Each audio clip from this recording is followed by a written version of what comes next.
Cool. Hey, Dan, come here. What is it? Have you heard about this new social networking site? It's called NOSO. Social network like Facebook? No, it's not like Facebook. It's... You know I hate Facebook. I know that you hate Facebook, Dan. This is the anti-Facebook. It's for people who are totally overcommitted in their digital lives, like you. Have a listen. As someone who's online 24/7, you have a lot to keep up with. This is NOSO. NOSOs take place in designated cafes, parks, libraries, street corners, and other public spaces. Isn't that fantastic? I guess so, yeah. There's a meetup going on in San Francisco right now. Come on, let's go. To San Francisco? Come on. Can we afford that?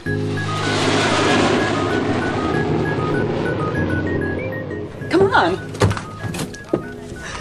Here we are, Dan.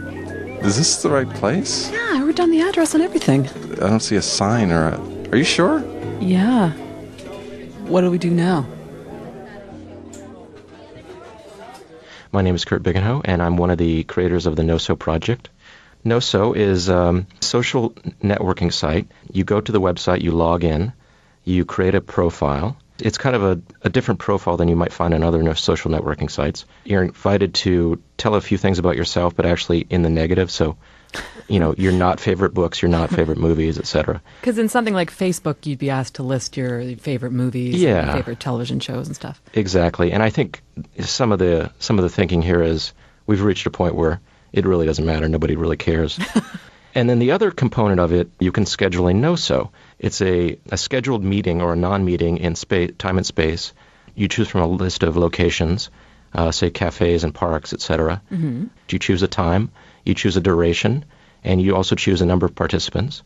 And then on the scheduled time, you go to the place, you have your NOSO, and that involves kind of checking out, turning off, disconnecting from everything. So no cell phones, no talking, no laptop, no email, etc. Okay. You do the whole duration of the NOSO, and then you can go back. You're done, and you can go back to your normal activities.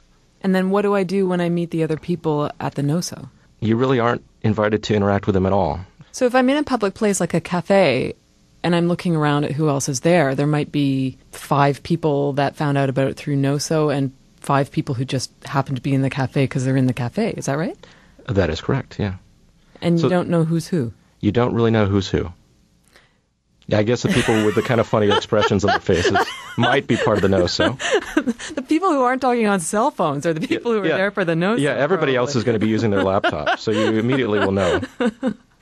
So, Kurt, NOSO is an art project. What is the larger point that you're trying to make, or sort of, I guess, the questions that you're trying to engage with NOSO? You know, there was this recognition that the culture at large had reached a kind of saturation point with social networking and this obligation to have a profile and have a page and connect and add other people to your page, and what does that all mean and what does it add up to?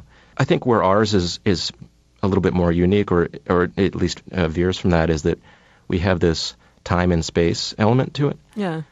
So we're kind of creating this platform for having a ritual, or for enabling a ritual. You call it a real-world platform. It's a great term. Yeah, that's our. I'll give you our official plug. It's okay. NOSO is a real-world platform for temporary disengagement from your social networking environments. So, you know, the thing that strikes me about Kurt is it's obviously ironic and it's absurd, but at the same time, I wonder if it's really that far-fetched, because the reality is that a lot of us really are so connected, and the idea of effectively being able to just go to a park or a cafe and just hang out and listen to your heartbeat sounds pretty appealing. Yeah. And then, you know, it's been compared to Zen Buddhism. We got a question from a journalist in Israel who wanted to know if we thought of it as a spiritual practice, and actually compared it to the Sabbath and this idea that, you know, it's a time to cut off from all media extensions and interactions. So I shouldn't bother sending you an email to be my Facebook friend then? Oh, go for it. What am I saying? Kurt, thanks very much. Okay. Thanks a lot. Bye-bye. Nora, when you said social networking, I kind of figured there'd be a little social in the networking. You know? Yeah. You want to just get a coffee or something? Yeah, we're here.